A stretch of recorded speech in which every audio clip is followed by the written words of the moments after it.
At the opening of the course, I'd like for you to take a look at the essay Time and Space by Teresa Bridgeman, that's from the Cambridge Companions in Narrative, to kind of set up some primary dispositions to narrative and the ways that we think about narrative, time, and space as we extend those to thinking about ends here.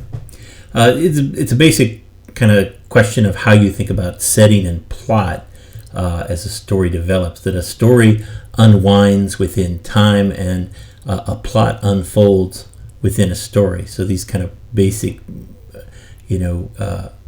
spaces of time and space are at work in a novel. And one of the things that we'll come back to again and again in the course is, how do your expectations of unwinding time in a story or your expectations of an unfolding plot in a novel work within or against the narrative structures that the particular novel gives you? How do you read for an end in something like Ling Ma's novel Severance? So there are two kinds of worlds that are at play within a novel, right? The character's narrative world, the world of the story, and then the reader's own narrative world, a sense of expectations and anticipations that are at work. And for our purposes in the course, what does it mean to read a story about the end of the world while the world is perhaps ending around you as a reader? So how do those two narratives that are being played out, the narrated end of the world and your own sense of endings within the world, how do those work at play as you read a story about the end? Two basic kind of definitions here. And some distinctions that need to be drawn. First is the way that she talks about space in a story, right? That there is, in one sense, the character's sense of a differentiating place, the place that the character inhabits within the novel, the novel or the novel's space that becomes clearer and clearer to the character as it's delineated within the storytelling. And that measure that against how that space unfolds within your mind as a reader, your sense of building comfort or discomfort that's there as the novel's spaces work themselves out. And you can also think about how a larger space that's represented by a novel, for instance, Colson Whitehead's Zone 1, how it's broken down into smaller spaces with their own attendant tensions. And building discomforts as the novel moves through those smaller spaces. So the shift from a sense of New York to the inner spaces that are there, the buildings and the individual rooms, the tents that are inhabited by the novel's characters. Other examples here of a sense of distinction of space and place are, in what ways do the characters in Richard Powers' The Overstory have a growing awareness of the spaces implicit in the non-human world? How do they come to a developing sense of that world, and how does that create tensions within Powers' novel? Or the borders or boundaries of spaces that are crossed in Sarah Moss's novel Ghost Wall, that we'll read later in the course. And against space, you have time. Time, again, a distinction between the story time, which is the duration of sequence from the narrative's beginning to its end, the course of events that define the story, and how is that different from your own sense of reading time? So, the story unfolds in a different pace and time. Individual seconds in a story can be blown up into, pages and pages of narration. Weeks and years in a story can be compressed into just a few pages. So there's a very different sense between the story's time and your own sense of reading time. So how does your sense of emotional excitement, suspense, or boredom work within that reading time, particularly as you read about, quote unquote, the end of the world? Some examples here would be, the passage of time and the unfolding end of time that seems present in Ling Ma's Severance. How do you react to that time as it comes apart?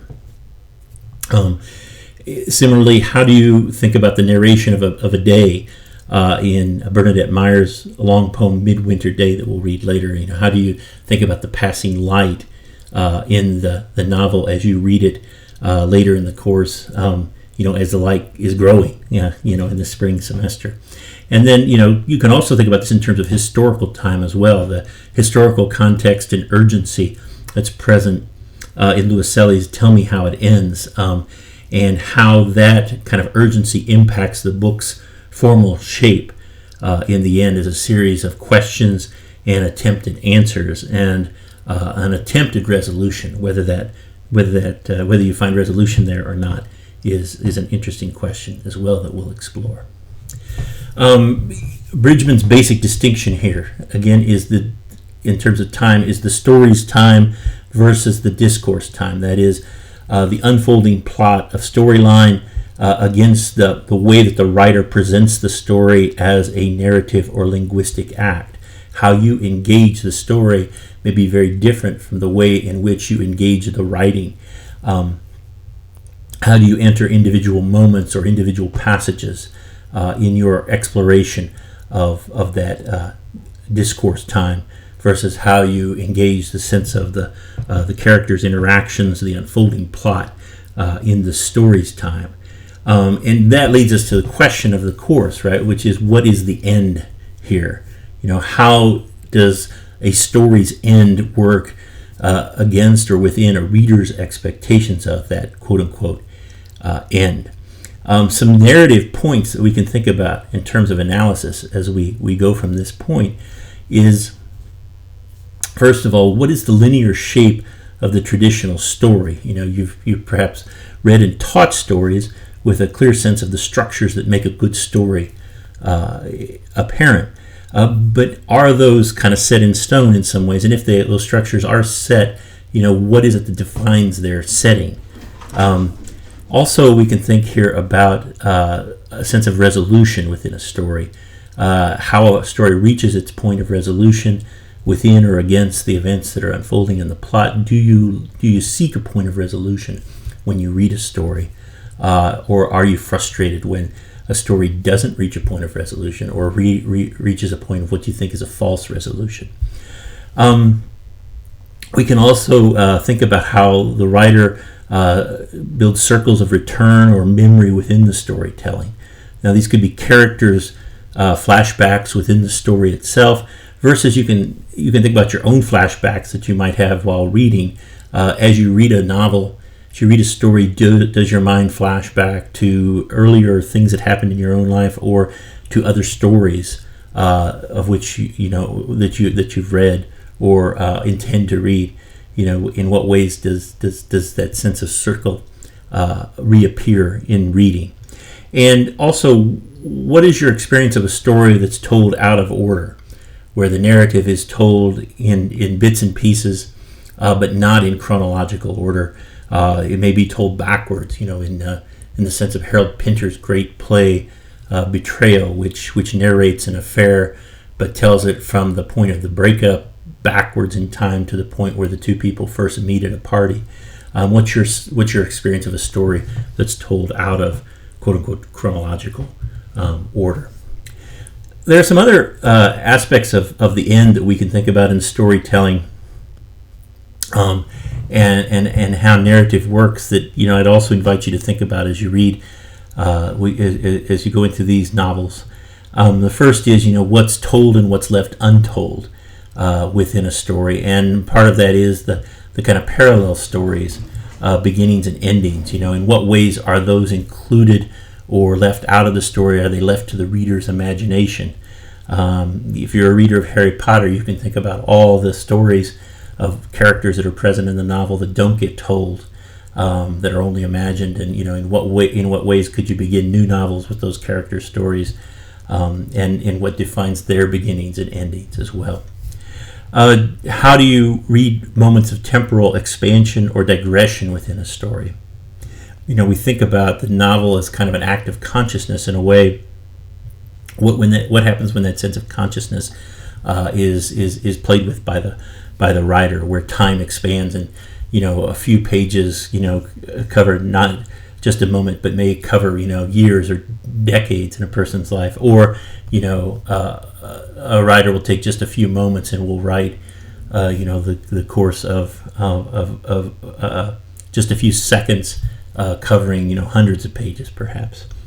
What is the effect of narrative distance within storytelling? That is, temporal distance. A story is told in a different point in time, looking back, or spatial distance. A character tells a story being in another place, but remembering the place recalled.